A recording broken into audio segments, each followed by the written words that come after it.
Nous abordons aujourd'hui ensemble un volet très important de votre apprentissage de la programmation dite orientée objet.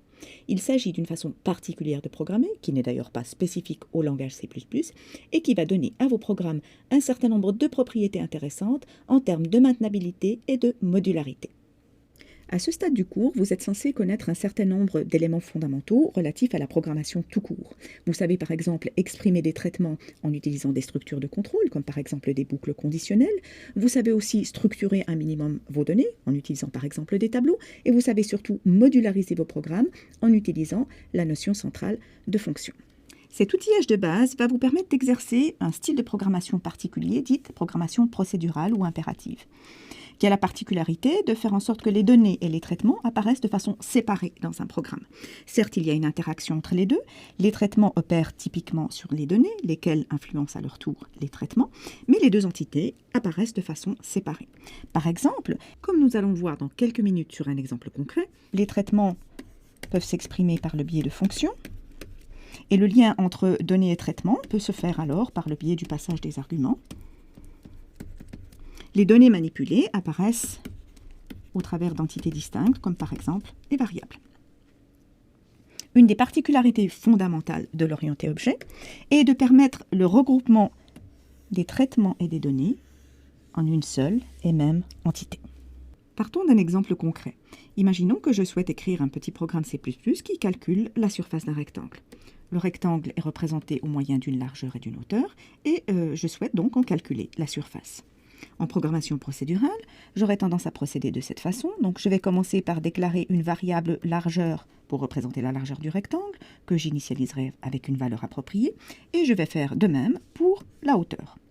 Ensuite, le calcul de surface peut se faire en passant la largeur et la hauteur ainsi définies à une fonction surface qui se charge de réaliser le calcul approprié.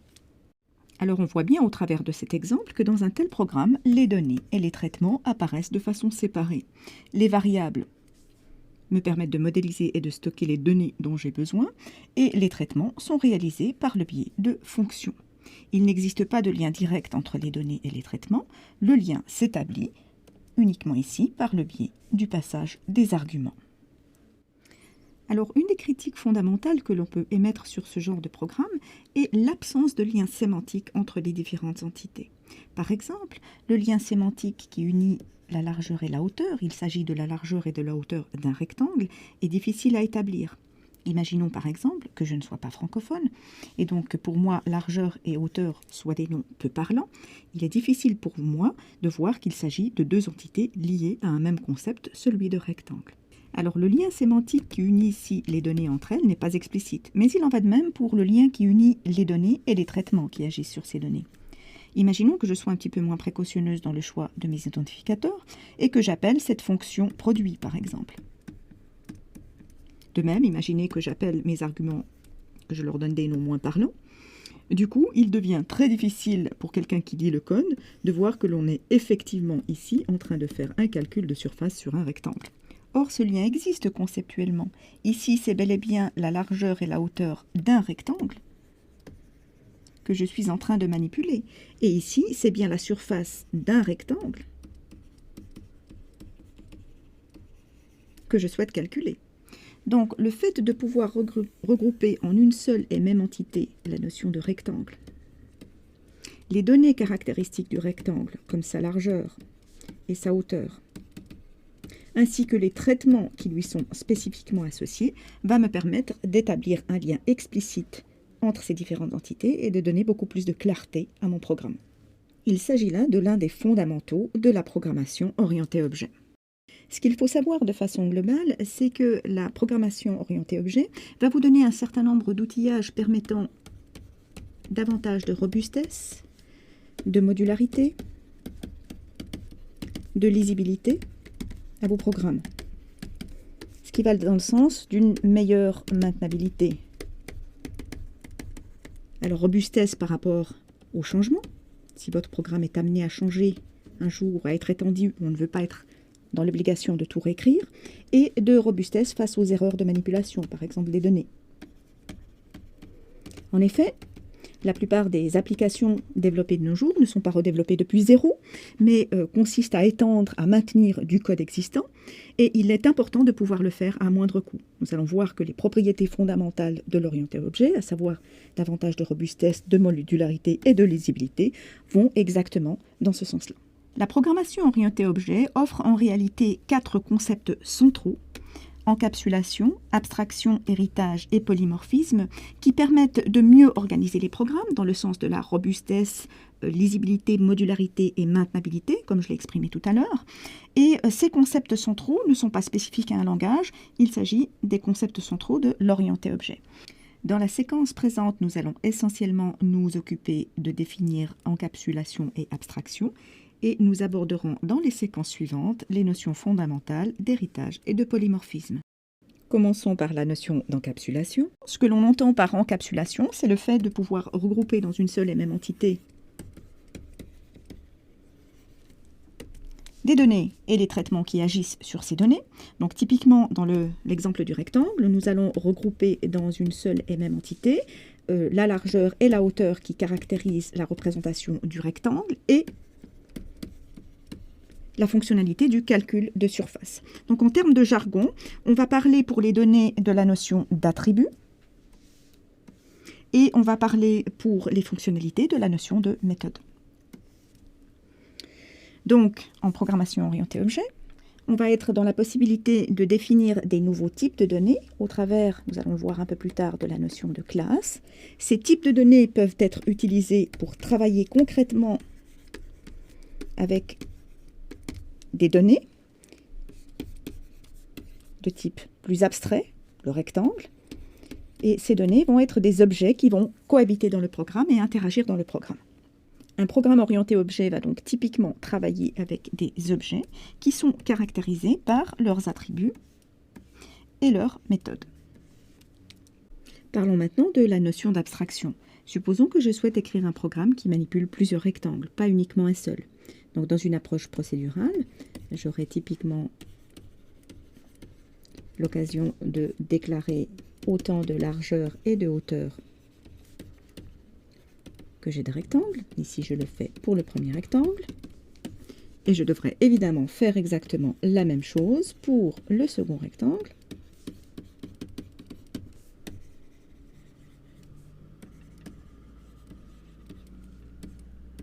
Ce qui est relativement fastidieux. Si je souhaite maintenant calculer la surface de ces deux rectangles, je vais devoir appeler la fonction surface en lui fournissant comme argument la largeur et la hauteur de chacun des rectangles de façon appropriée.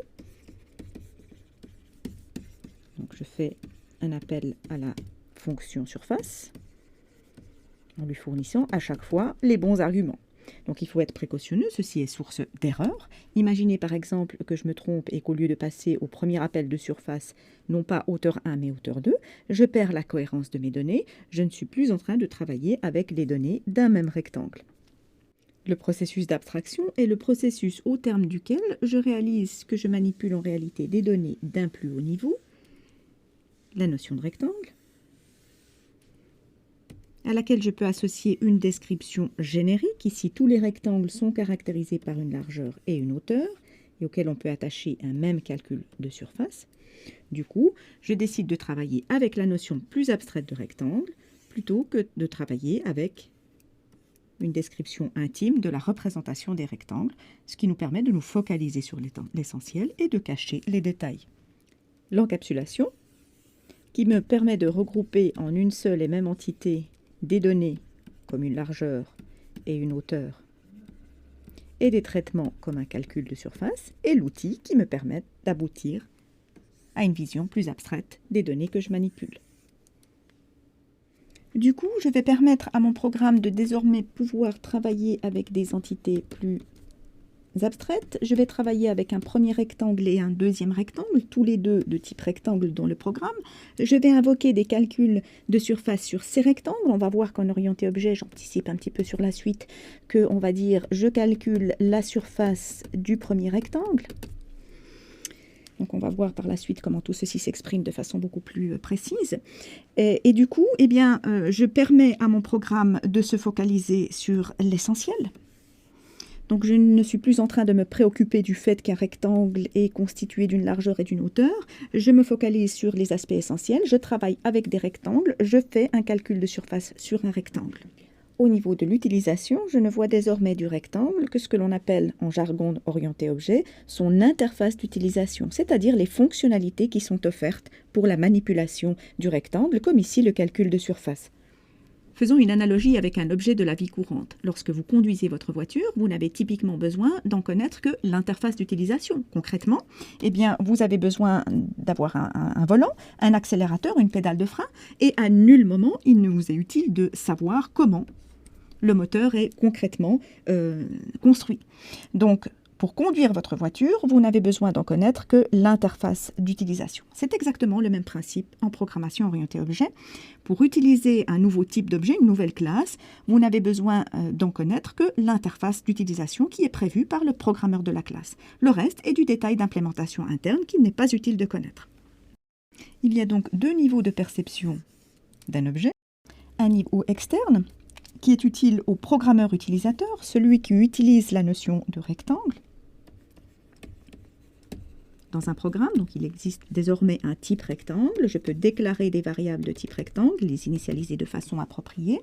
Et ensuite, ce qui m'intéresse en tant que programmeur utilisateur, c'est les fonctionnalités utiles, le calcul de surface.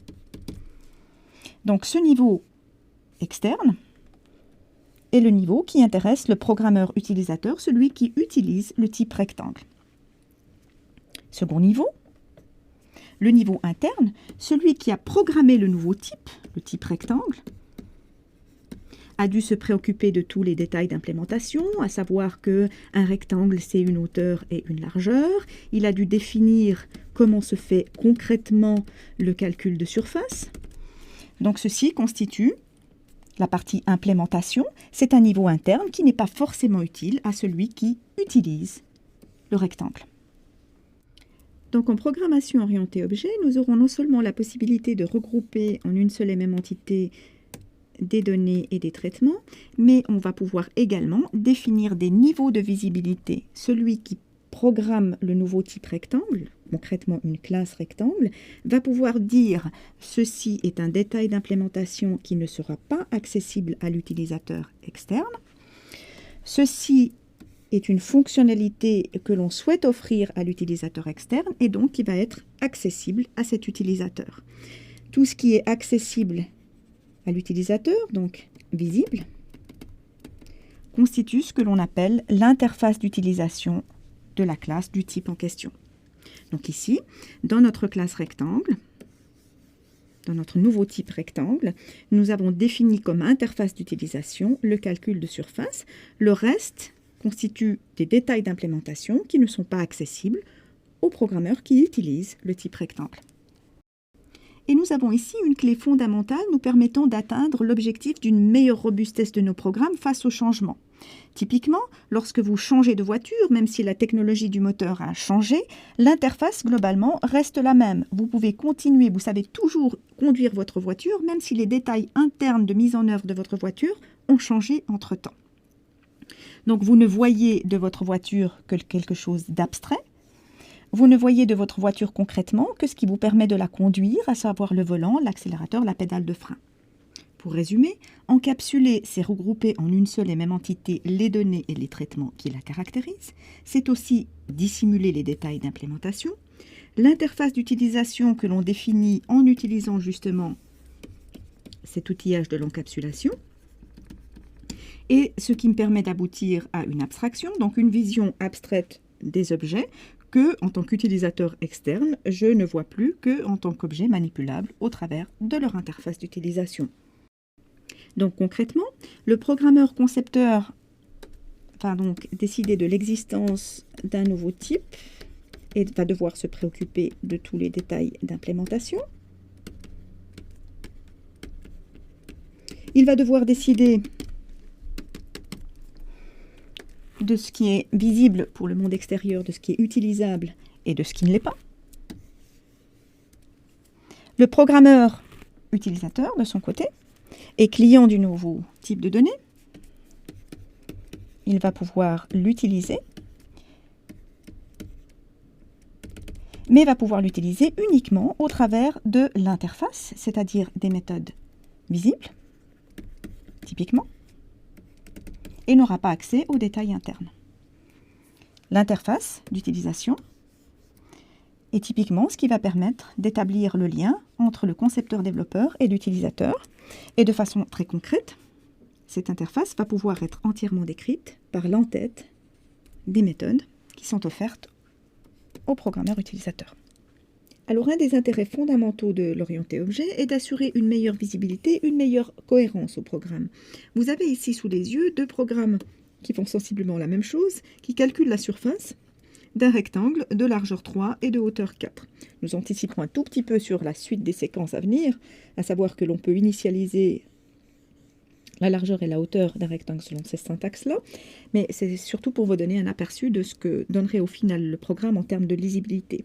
Donc si l'on compare les deux approches, eh bien on se rend compte qu'ici, nous sommes en train de travailler avec des données de très bas niveau. Ici, nous travaillons avec un rectangle, ce qui est beaucoup plus informatif quant aux intentions de programmation. En lisant ce programme, on sait tout de suite que l'on est en train de travailler avec un rectangle. Ici, le lien entre les données et les traitements ne se fait que par le biais du passage des arguments, ce qui est indirect, alors qu'ici, le lien peut se faire de façon explicite. On appelle un calcul de surface sur un rectangle de données. De plus, de par le fait qu'en orienté objet, on ne peut manipuler l'objet qu'au travers des méthodes, des fonctionnalités de l'interface d'utilisation, cela permet de donner un cadre d'utilisation qui est beaucoup plus rigoureux. Par exemple ici, comme montré tout à l'heure, rien ne m'oblige dans cette approche à avoir des valeurs cohérentes ici pour la largeur et la hauteur. Donc la largeur et la hauteur qui appartiendraient à un même rectangle. Ici, cette erreur n'est plus possible puisqu'on manipule un rectangle particulier et donc forcément les valeurs qui y sont liées seront cohérentes. De plus, de par le même fait que l'utilisateur est contraint de passer par l'interface d'utilisation pour manipuler l'objet, il n'est pas impacté par des modifications d'implémentation interne. Donc, comme évoqué précédemment, si on décide plutôt, au lieu de modéliser un rectangle comme étant un objet doté de deux attributs de type double, hauteur et largeur, on passe plutôt à une représentation sous la forme d'un tableau à deux entrées, qui seraient les dimensions.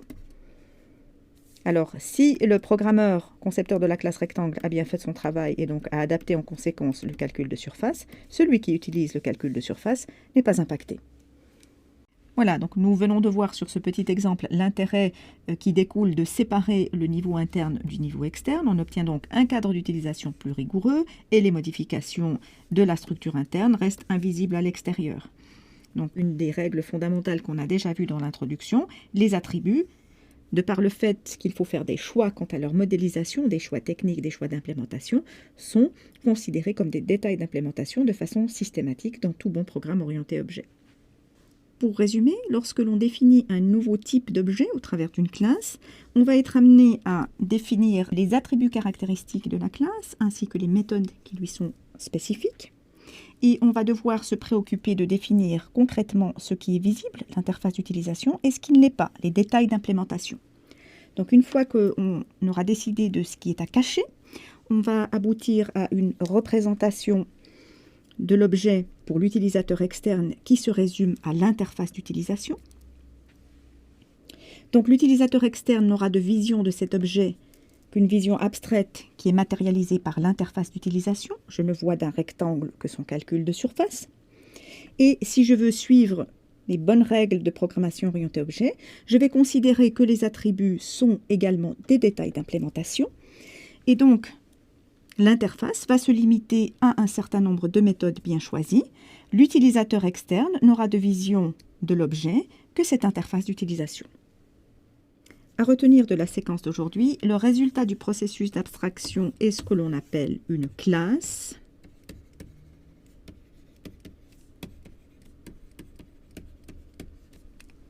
Qui me permet de désigner une catégorie d'objets. Une classe va définir dans un programme un nouveau type. Je dispose désormais du type rectangle que je peux manipuler dans un programme. Je peux déclarer des variables de ce type-là. Une réalisation concrète, donc la déclaration d'une variable de ce nouveau type, est ce qu'on appelle dans le jargon orienté objet un objet. Et elle est généralement manipulée au travers d'une variable. À noter que l'on utilise couramment le terme d'instance pour désigner un objet. Pour résumer, pour illustrer le propos, celui qui écrit la classe rectangle va décider de l'existence conceptuelle de ce nouveau type. Il va le faire évidemment en écrivant un programme qui contient le code de cette classe rectangle. Celui qui l'utilise va utiliser ce nouveau type en déclarant des variables du type rectangle qui vont avoir une existence concrète au moment où le programme s'exécute. Donc au moment où on crée de nouveaux objets de ce type-là, on va pouvoir commencer à travailler avec ces objets concrètement dans un programme. Donc l'utilisateur va travailler concrètement avec des réalisations des objets de la classe rectangle. Nous voici arrivés au terme de la présentation de ces concepts centraux de l'orienté objet que sont l'encapsulation et l'abstraction. Vous allez, dès les séquences suivantes, commencer à les pratiquer très concrètement en C++.